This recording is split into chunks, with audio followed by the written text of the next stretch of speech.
What's going on, everybody? It's your boy James, and it is Grendel's Garage. And what can I say, guys? I'm super excited. One, about the Avenger 85. So far, 2 rips. First rip, super gentle. Second rip, we did hit a downhill and hit a speed of 41. And wow, we still had plenty to give, and I was just super impressed. It was downhill, guys. I understand, completely transparent as possible as I can be, okay? But wow, we were flying and it was fun. With that being said, guys, I have decided after a lot of thought and also too a little bit of supply and demand from what I was reading and seeing, I did go ahead, I bit the bullet, and I got a Smolik Performance Avenger 85 head. First off, this thing is immaculate, super beautiful. If I was being super nitpicky, there's just a couple of little tiny, I don't even think you can see it. I actually just broke it off. Well, actually, let's see if I can break it off. That's on there. But anyways, there's just a couple little tiny metal fragments that are just barely hanging on, which I'll just barely take a little file and just scrape them right off. Besides that, guys, there's nothing to complain about this thing. This thing is beautiful.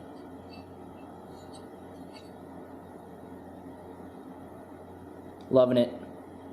What's super interesting to me is they do come with a head gasket, but instead of the head gaskets being an aluminum plate, it's actually this O-ring right here, and it's rubber.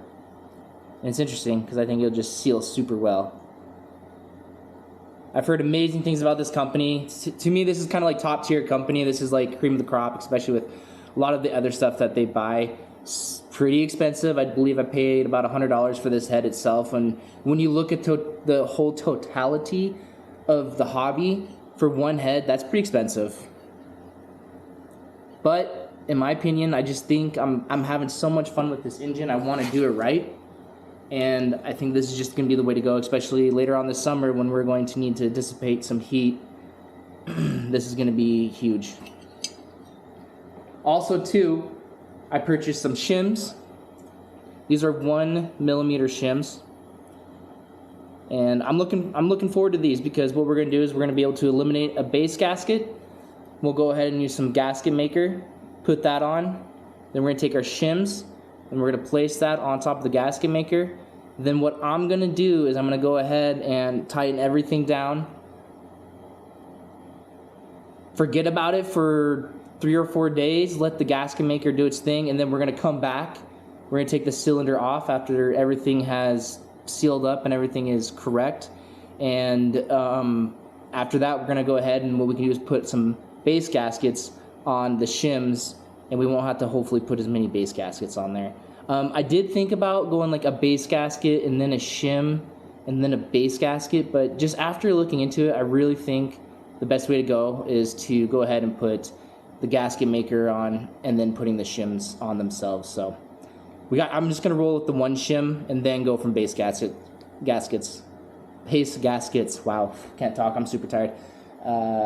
What else? Oh yes. Okay, so I'm gonna go ahead and use this. What is this? Permatech Moto Seal gasket maker. The big thing, guys, I believe the most important thing is this is fuel resistant. I don't know if there's other companies that make gasket maker that's fuel resistant. I was having a heck of a time finding anything at O'Reilly's, and finally I found this. What's really nice, kind of reassuring in my head, is you do have, you know, your motorcycle, 2-stroke looking guy, and then you got your chainsaw. So I do believe the Tin Man, Tim, uses this stuff. It might not be, he might use something else. Don't quote me on that. Yeah, so what do we got here? Resistance to all moto-active fuels. Ideal for that stuff. Negative 65 degrees to 400 degrees. So I think this is going to be what we need, guys. Resistant to gas. That's what I'm paying attention to. So again, making a gasket, putting the shim on. We're going to go ahead and hand tighten it to where the specs would be. For me, in my opinion, let it sit for a few days, and then we'll go ahead and come back. In between, while that's going on, we're going to get some measurements on the head just to compare the difference between a YD100 head and the Avenger 85 head. From my understanding, there are differences, so stay tuned for that. And this is going to be a few days video. So, alrighty, guys, let's get to it. Can you believe it? Let's go. Let's send it. Stay tuned. Hey, we're back, and so just kind of confused on some of the squish cap numbers. They're definitely different than what I originally started with. I'm not 100% sure why. I think my first thought process is maybe that the base gaskets actually became swollen with gas, and so they expanded, and that's what actually gave us more. It actually pushed our cylinder up, giving us 1.5 to 1.3 squish gap.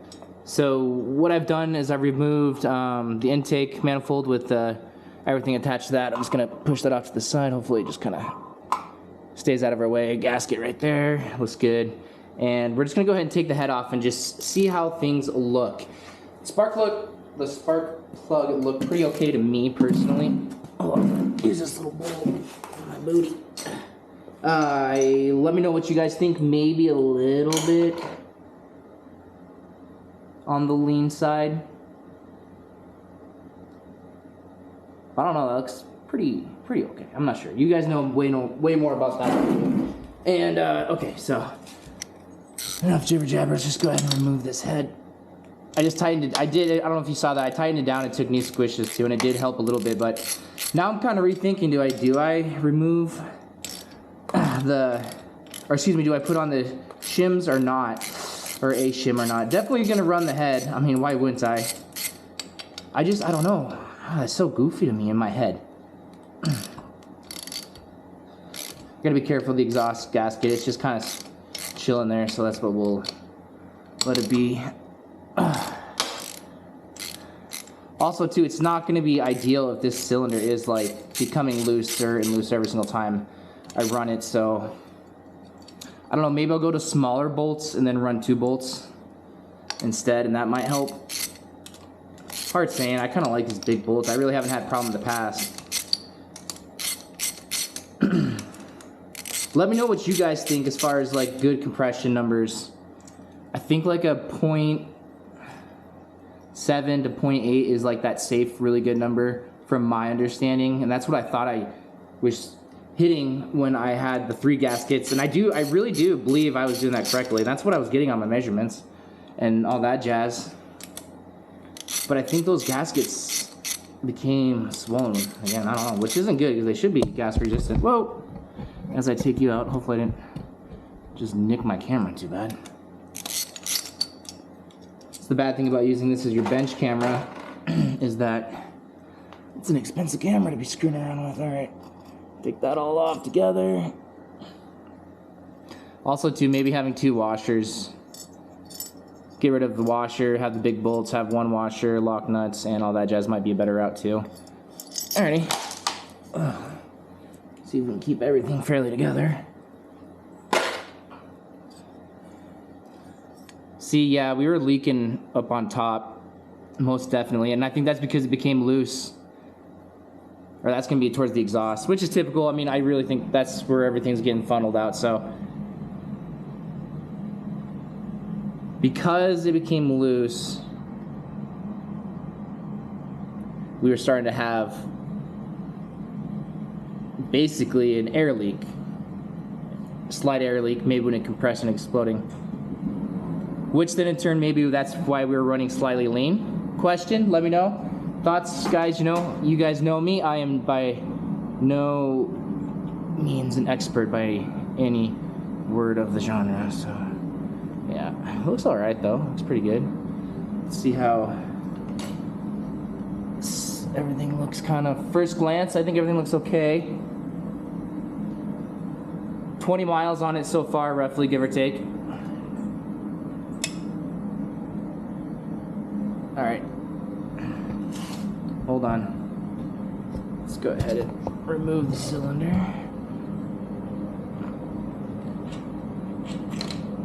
Okay.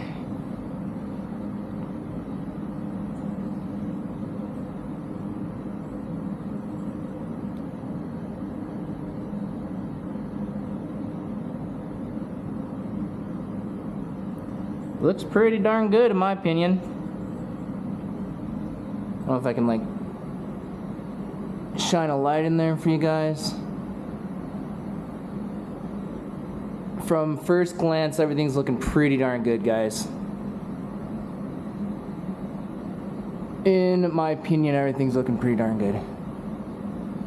We'll take you to the bench here maybe for a sec and then take a better Quincy. I don't have all the time in the world right now. The boy is at the grandparents, the lady is out having some dinner, and I am in the garage having some R&R because I really need it. Sorry, I could look at this forever. Okay, let's go ahead and put that in a safe place. Safe-ish place. I'm not gonna screw too much with this.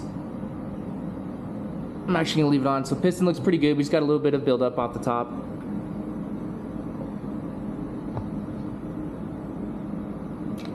Looks good though.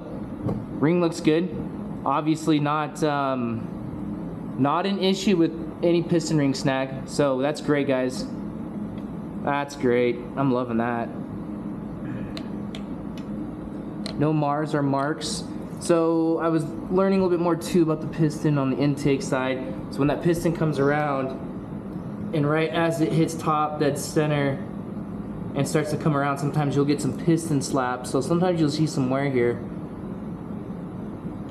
I don't think it's really looking so. I don't know if that's true, but it just kind of was interesting to me. I think the Iron Horse was explaining that to me on one of his videos. That guy he's a veteran, man. He's an old fella, but boy, he knows some stuff. He's cool. The Iron Horse. Interesting. So what are we gonna do? We're gonna go ahead and remove a gasket, and then we're gonna slap it together. So, and then we're gonna run it with the new head. That's what we're gonna do. The whole shim thing, I was kind of looking forward to doing the gasket maker, and that's something we can do later on, maybe on a different engine if we want to really drop it for whatever reasons. But that is the gasket maker you guys do want to use. From my understanding, there might be better brands that do have something that is better for 2-strokes, but it has to be gas resistant, guys, because we're mixing gas and oil, right? Can't just be oil, it has to be gas resistant too. So cool, guys. Stay tuned. Here we go.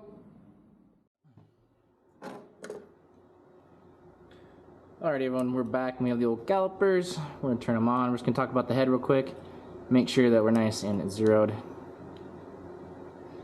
So this is from, oh my goodness, I'm gonna blank out real quick. This is from the Zeta 100 Max. This is the old head that came with it. The replacement one is on there because it had a big old gouge right there, which is hard to see on the camera.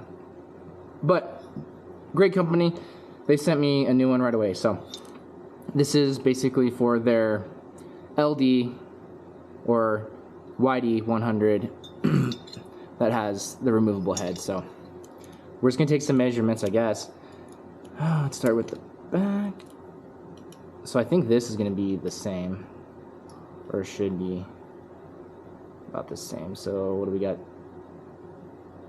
65.12. Ooh. 65.27. Okay. Let's go around to the top of the squish band.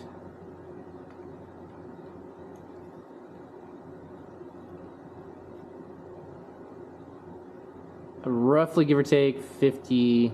Gotta make sure I got like right at the top though.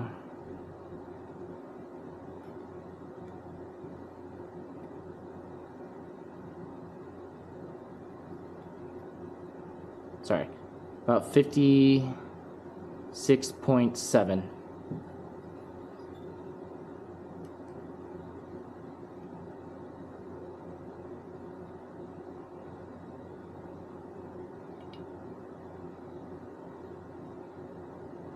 $56.8.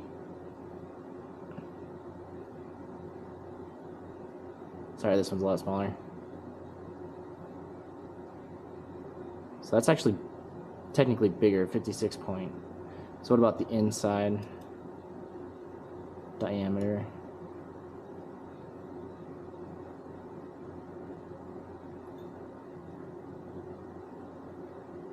Give or take a little schmidgen. Let's go 40.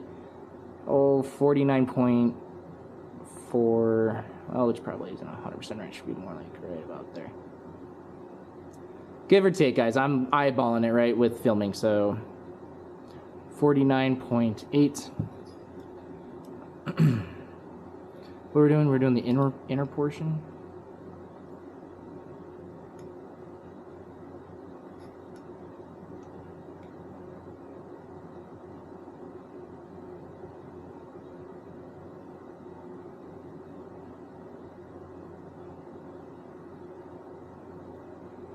$49.47, give or take a schmidgen.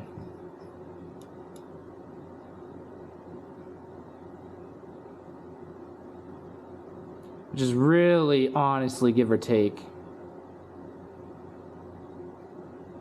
I mean, that's dang near the same.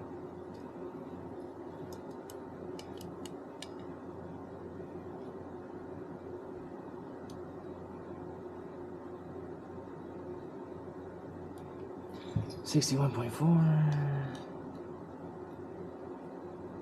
Smaller. 60.8. So I guess the question is this, could you run this instead of this? Yeah.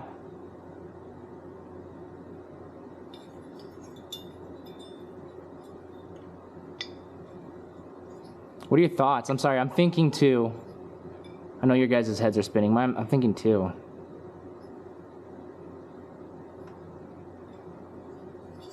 All right, well.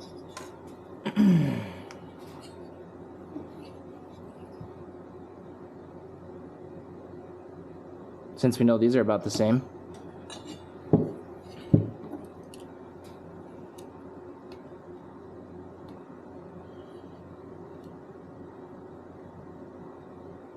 $61.5, give or take. 61.5. This is back on to the Avenger 85. 61 point, so smaller. I should have wrote these numbers down so we didn't have to go back and do this again, but here we are.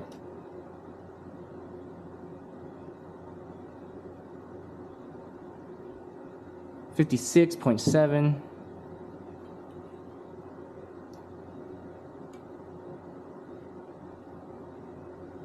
I guess you do the, I'm not really sure how you measure that. I think the inside's the only one that really matters, right? In my head. Well, you got a lot bigger one anyways, right? So right where the squish gap ends.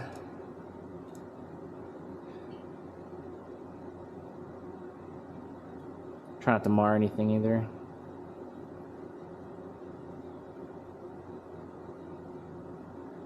For the sake of argument, let's go 52.3.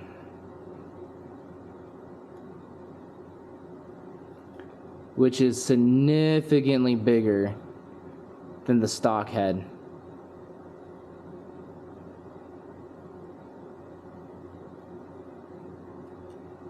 Well, I mean, like significantly bigger in the regards of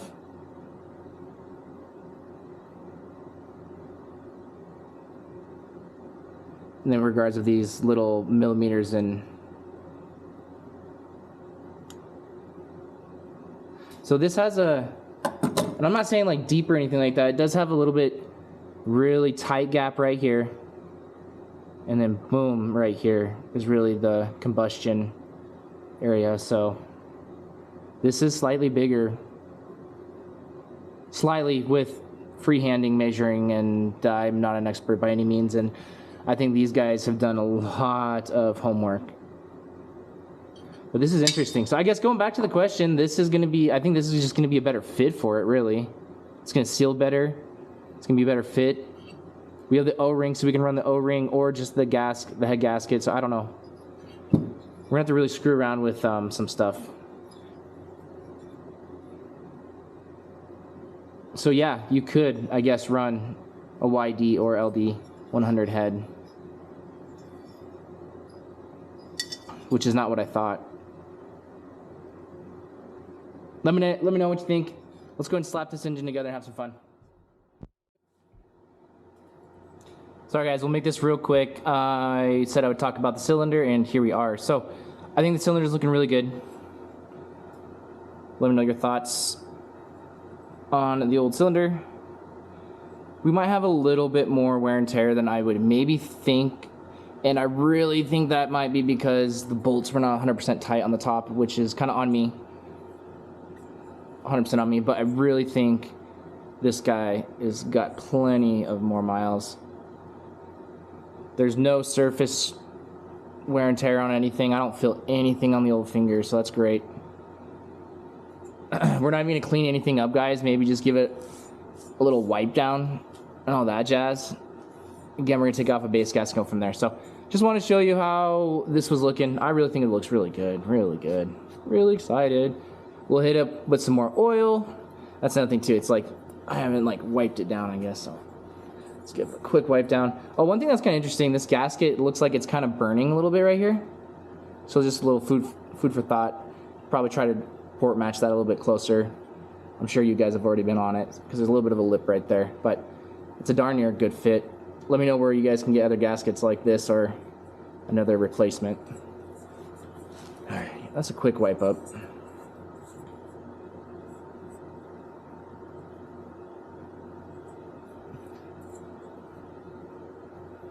Feeling good. See that intake. Looks good. Yeah, I don't think we're gonna have any piston ring snag. I think we're good to go. Cool, guys. All right, stay tuned. Let's slap it together. Hey, guys. Sorry for the long video. I didn't expect it to kind of go this way. I was hoping to just get a couple measurements. Everything's good. Put the upgraded head on and move forward, but it kind of, I was editing the video after I put everything together with the new head and everything, and one thing changed. One, I got a torque wrench. Yay, finally. Super happy, super cheapo. Little coupon on Amazon, but it goes from 5 to 45 foot-pounds. So excited about that. Should get a little bit more consistency with how I'm torquing down stuff, especially my heads, which then led to me thinking, I'm like, in my head, I'm like, you know, when I bought this kit, they really were, you know, I remember saying, you know, 50 2mm piston kind of a thing. So what does that mean? Well, I'm like, okay, that's one thing I know. But then I was like, okay, well, the measurements aren't adding up, right? One, I was beating myself up because the cylinder kept coming up. And then two, I was editing the video and I knew that I was leaking oil at the front, but then I really noticed I was leaking oil out the top. And it looked like we were losing compression out the top too. If you look at that, it almost looks like little explosions. And then I'm like, what the heck? And then also the measurements weren't matching up compared to the Smolik performance head. This literally has about 2mm bigger circumference compared to the kit that came with it. Shoot, the Zeta 80 or the Zeta 100 Max actually came with a little bit bigger head. And I'm like, what the heck? So what does this mean? Does this mean that this has a 50mm piston? No, I don't think so. Grab the calipers. And I should have done this when I bought the kit. I don't know what I was thinking. So I'm going to go nice and deep into the bore, because remember the top is going to be a little bit smaller than the very bottom.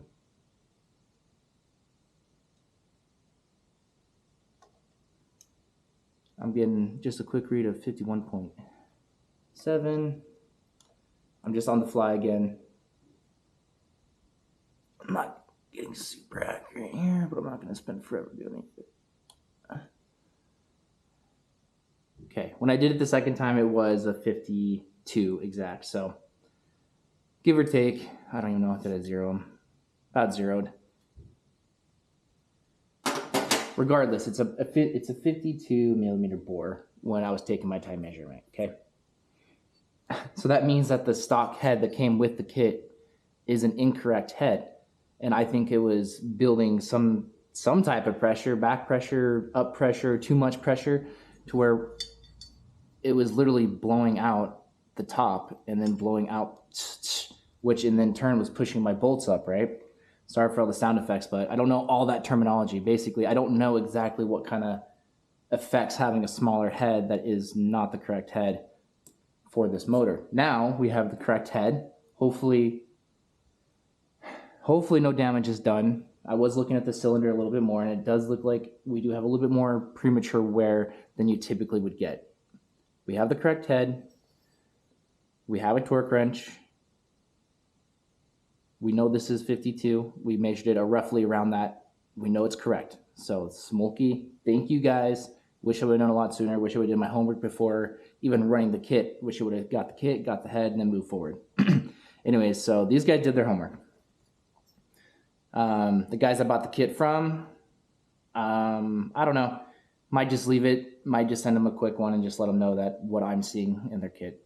You know, they should at least know. They should at least know, so that way they're aware. Anyways, so what are we going to do? We're going to go ahead and slap this head back on. I'm going to do that off camera.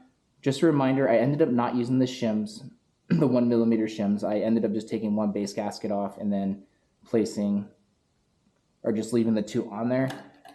And we're also keeping this. I did measurements on this. This is about 53 point something, so this is definitely the correct size and works great. But getting replacements, I got to look around. Maybe there's some for the Phantom that I can use for this. Anyways, I digress. So we're going to put this on. We're going to go ahead and get our squish gap. And then we're going to make sure that we're in the safe range, or what I perceive in the safe range. I believe it's like 0.5 millimeters to 0.8 millimeters is what we want. We're going to run both of these guys on there, and we'll go from there. So stay tuned, guys. Alrighty, everyone, we're back. We have the head on. We're going to go and torque it down to 12 foot-pounds. So I'm at 10 plus the 2.0, which equals 12, right? In my head, that makes sense. I probably should read the instructions, but oh, hold on. Maybe not. All right. Give it a little bit there. We're going to go back and forth a little bit. Oh, already got it there. I'm going to go back on this one.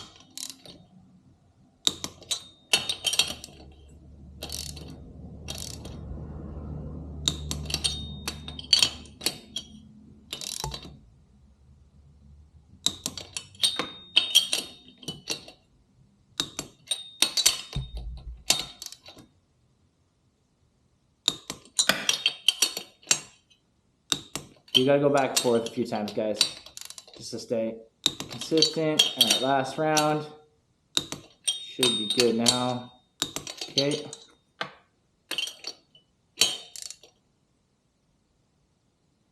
Okay. We are torqued. Oh, sorry. Guess this thing comes off. Anyways, what are we doing next? We already removed the spark plug.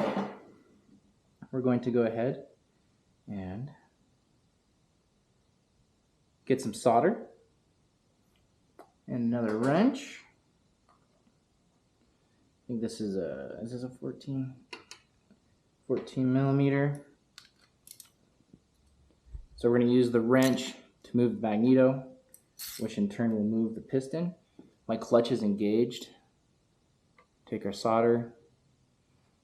And we're going to go ahead and see what we can get. You want that all the way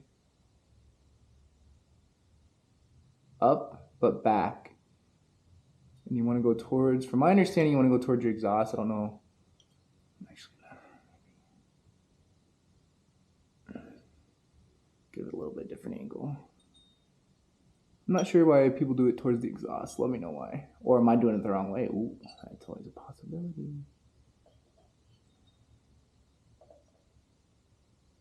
Alright, I think that's as good as we're going to get. Take your wrench, go ahead and move your piston up until you get that turnover. Move the piston down a little bit. And we got a nice little squish. So now, with that little squish, we can go ahead and figure out what our squish gap is. So take your calipers, zero them out. We're nice and zeroed.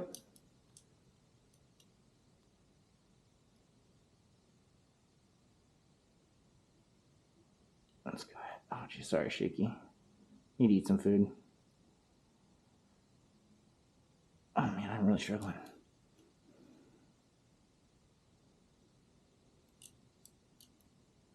Oh, it moved on me.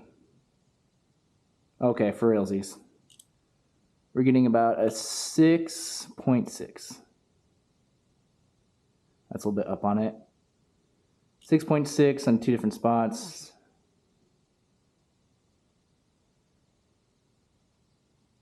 Not 6.6. Sorry, guys. 0.66.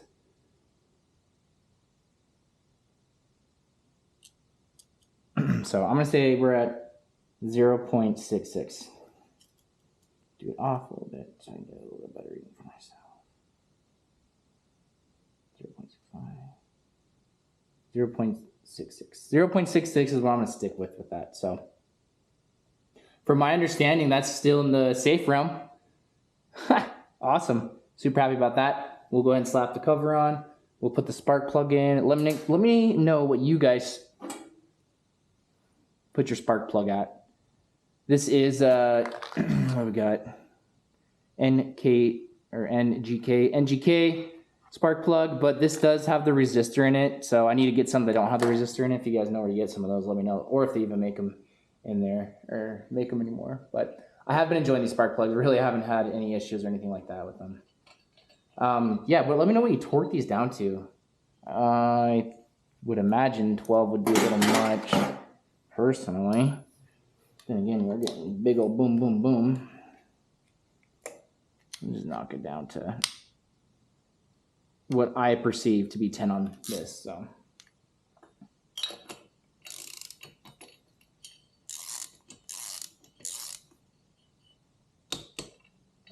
10 might be a little light. Let's go 12. 11. It's like 12 point. So maybe. I have to look into that a little bit more. Because that would be 12.5. In my head. That seems a little much. And again, beggars can't be choosers. Cool, guys. Stay tuned. Hopefully we can take it for a ride here soon.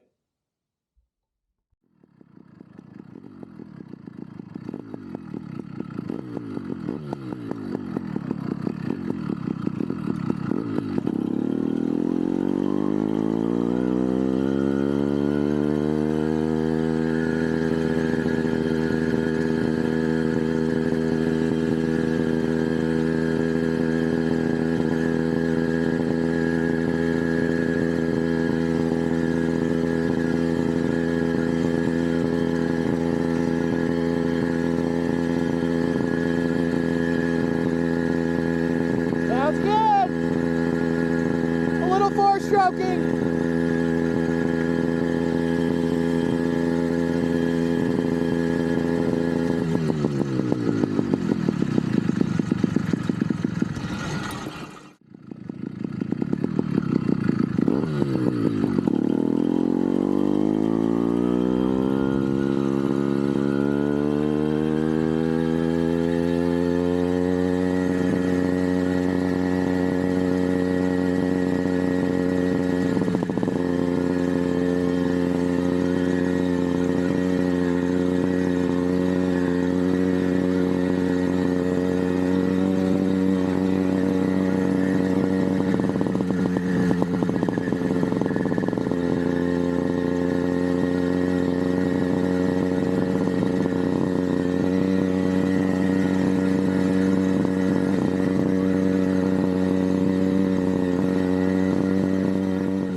Alrighty, I'm gonna stop real quick because I gotta turn on my little lamp.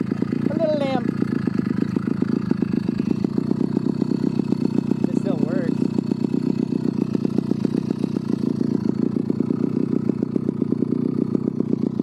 I remember how this thing works. Oh, she died. I forgot how this works. Oh, there we go. Give her the solid one. There we go. Oh, uphill pedaling. No, just slightly. Ooh, it smells warm. Smells good though.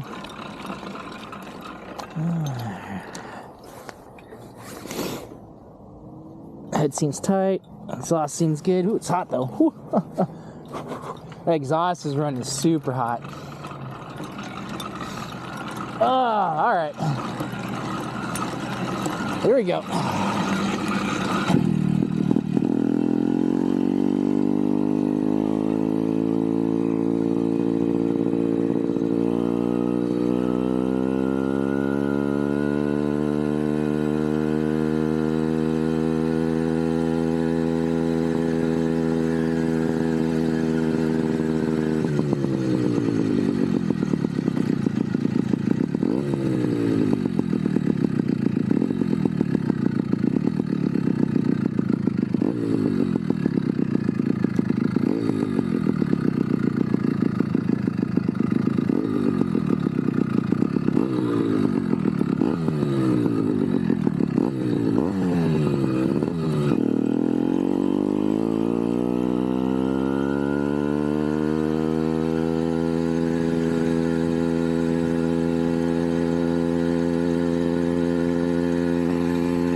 can't cook her that much, but here we are.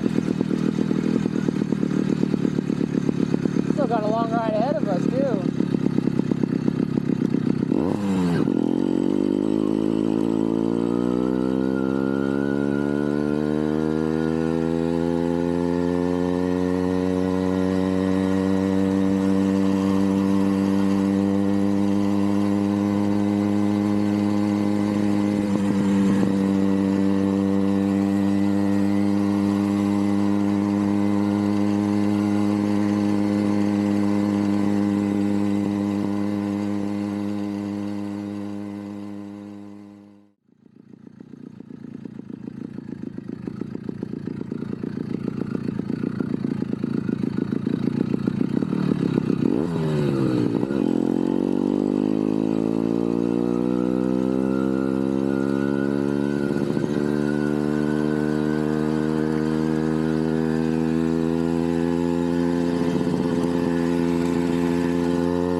Alrighty.